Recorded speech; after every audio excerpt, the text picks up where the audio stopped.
Malam itu terasa berbeda bagi Akila.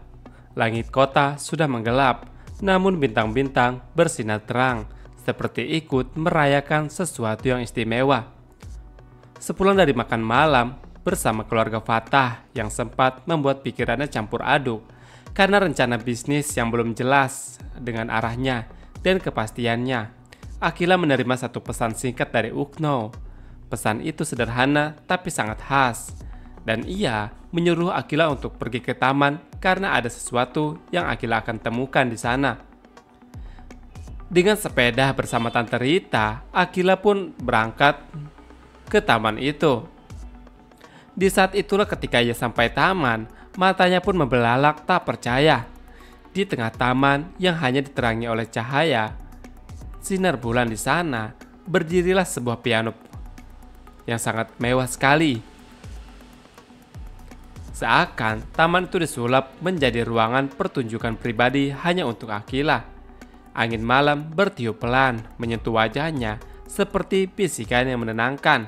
Dan Ukno juga mengirimi pesan kepada Akila untuk Akila bernyanyi dan memainkan piano, karena Ukno ingin melihat Akila melakukan itu semua. Mata Akila pun berkaca-kaca di sini. Dia melangkah pelan mendekati piano itu. Ia masih tak percaya bahwa semua ini nyata adanya. Dalam diam, Ukno tahu siapa yang melakukannya. Seseorang yang belum pernah ia temui secara langsung, tapi entah mengapa mampu menyentuh hatinya lebih dari siapapun, dan itulah yang Akila rasakan saat ini kepada Ukno. Pikiran Akila pun melayang.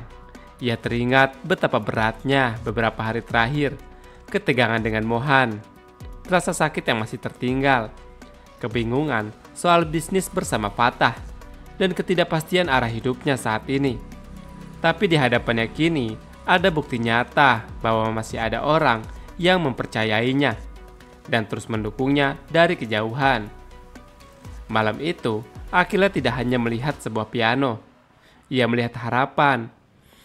Ia melihat bentuk cinta yang tidak menuntut balasan, namun hadir dalam diam dan menguatkan, memeluk dan menenangkan. Dan itu pertama kalinya setelah sekian banyak konflik batin, Akila merasa damai karena Ukno ada. Perasaan Akila mengenai bisnis bersama Fatah penuh dengan campuran antara antusiasme dan kebingungan serta tekanan emosional yang tidak bisa ia abaikan begitu saja. Sejak awal, gagasan bisnis waralaba itu muncul yang diberikan oleh Mayang, Akila sangat bersemangat sekali. Ia ingin membuktikan bahwa dirinya bukan lagi gadis yang hanya hidup dalam bayang-bayang drama pribadi. Dan Akila ingin hidup mandiri, produktif, dan dihargai karena kemampuannya sendiri. Namun seiring waktu, muncul keraguan dalam dirinya, terutama setelah makan malam bersama keluarga Fatah, Mayang, Amanda, dan Jordan, di mana Akila akhirnya merasakan bahwa Fatah tidak sepenuhnya yakin dengan kerjasama ini. Tatapan Fatah, sikapnya yang dingin, dan pembicaraan Mayang setelah mereka pulang, semua itu menggoyahkan keyakinan Akila. Akila mulai bertanya dalam hati di sini, apakah ini benar-benar langkah yang tepat, atau hanya bentuk pelarian dari perasaan yang belum tuntas. Ia sadar betul bahwa masa lalu bersama Fatah bisa menjadi bom waktu jika tidak disikapi dengan bijak. Dan walau Zara sudah memberi lampu hijau, Akila tahu bahwa keberadaan dirinya pasti menyakitkan bagi sahabatnya itu. Sementara itu perasaan Akila terhadap Mohan kini bagai badak yang tak kunjung reda, dan penuh amarah, kecewa, cinta yang belum selesai, dan luka yang belum sempat sembuh. Meski mulutnya kerap melontarkan sindiran pedas kepada Mohan, tetapi hati Akila masih menyimpan banyak hal yang tak pernah berhasil ia ungkapkan dengan jujur. Akila sebenarnya sangat terluka dengan perubahan sikap Mohan dulu. Mohan adalah tempatnya bersandar, sahabat sekaligus guru privatnya yang membuat hatinya tenang. Namun tiba-tiba, tanpa penjelasan yang masuk akal, Mohan menjauh. Dan kini Mohan bersama Raisa, mantannya. Akila pun melihat Mohan sangat bahagia sekali kembali ke masa lalunya bersama Raisa. Dan hal itu membuat Akila merasa dikhianati, seolah-olah apa yang pernah mereka lalui bersama tak berarti apa-apa bagi Mohan.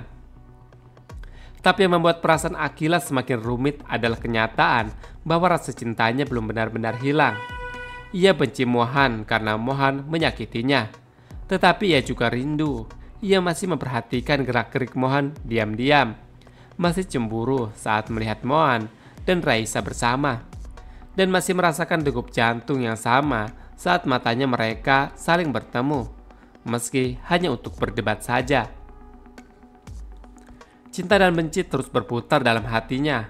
Akila merasa lelah, tapi ia tak bisa berhenti memikirkan Mohan.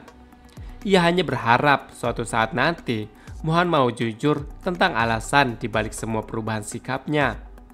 Karena yang paling menyakitkan bagi Akila bukanlah kehilangan Mohan, tapi kehilangan arah tanpa tahu alasan kenapa semuanya harus berakhir begitu saja. Rasa bersalah mulai menghantuinya. Ia tak ingin jadi orang ketiga, tapi di sisi lain, keinginan untuk sukses dan rasa nyaman saat membicarakan ide-ide besar bersama Fatah tetap ada di sisi Akila. Fatah adalah sosok yang selalu membuatnya merasa tertantang, dan itu membakar semangat dalam diri Akila. Namun kini, Akila ada di persimpangan. Hatinya ingin terus maju, ingin membuktikan bahwa ia mampu berbisnis dan berdiri sendiri. Tapi emosinya belum stabil dan membuat langkahnya terasa ragu. Ia hanya berharap jika bisnis ini berlanjut, semua pihak bisa tetap saling menghormati dan masa lalu tak menjadi penghalang untuk masa depan yang ia inginkan. Sementara itu perasaan Akila kepada Ukno tumbuh dengan cara yang sangat berbeda dan pelan, misterius tapi penuh makna. Di tengah kekacauan hatinya karena Mohan, Ukno hadir seperti angin yang menenangkan bagi Akila. Tak menuntut, tak menekan, hanya ada satu, yaitu mendukung Akila dan memperhatikan dari kejauhan. Dan justru itulah yang membuat Akila merasa nyaman saat ini.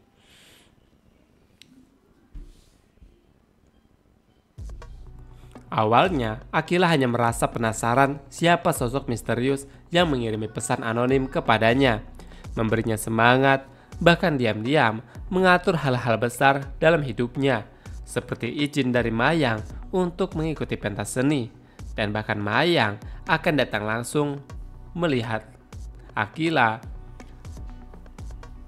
berolahraga panahan di sana dan bernyanyi. Tapi semakin lama, perasaan itu berubah. Ukno menjadi bagian dari hari-hari Akila, membuatnya merasa dilihat dan dipahami tanpa harus menjelaskannya apa-apa. Keberadaan Ukno membuat Akila merasa istimewa. Ia tak pernah tahu siapa yang ada di balik pesan-pesan itu, tapi ia tahu orang itu tulus. Saat Ukno menyuruhnya pergi ke taman dan di sana ada piano indah sebagai kejutan, hati Akila tersentuh begitu dalam. Itu bukan hanya soal hadiah, itu soal perhatian nyata dan usaha yang tak main-main yang Ukno lakukan kepada Akila. Di balik semua misteri ini, Akila mulai menggantungkan dirinya dan harapannya pada sosok Ukno. Ia tahu mungkin itu berbahaya karena ia tak tahu siapa Ukno sebenarnya. Tapi di saat orang-orang yang ia percaya justru menjauh, Ukno adalah satu-satunya yang membuatnya percaya lagi bahwa masih ada yang ingin melihatnya bahagia tanpa syarat. Akila belum bisa menyebut ini cinta, tapi yang jelas hatinya kini membuka ruang yang dulunya hanya milik Mohan untuk seorang baru yang kenal hanya lewat nama Ukno.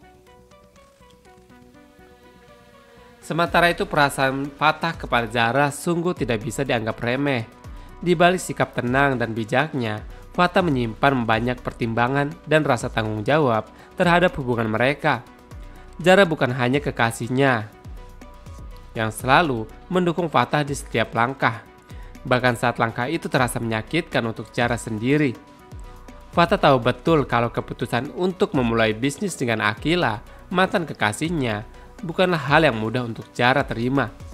Ia pun sadar betul meski Zara mengatakan bahwa ia ikhlas dan percaya, pasti ada rasa sakit dan cemburu yang tidak Zara ungkapkan. Dan saat Fatah memergoki Zara berbicara dari hati ke hati dengan Mohan hingga meneteskan air mata, hatinya sendiri ikut tersayat. Ia tidak menyangka bahwa keputusan membawa dampak yang dalam bagi Zara. Fatah menghargai Zara dengan sangat. Ia tahu Zara bukan tipe orang yang akan memaksa atau menghalangi jalan seseorang. Justru itulah yang membuat Fatah merasa semakin bersalah. Zara terlalu kuat, terlalu pengertian, hingga kadang mengorbankan perasaannya sendiri. Dan Fatah menyadari mungkin selama ini ia terlalu fokus pada profesional dan rencana masa depan, hingga lupa menjaga hati orang yang paling setia berada di sisinya. Di dalam hati Fatah, Zara tetaplah prioritas.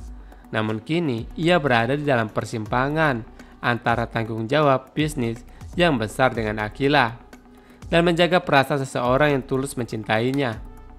Fatah ingin bisa adil, tapi titik ini ia mulai menyadari menjaga hubungan bukan hanya soal memberi izin, tapi juga hadir dalam peka, dan ia tidak ingin kehilangan Zara karena kelalaian sendiri.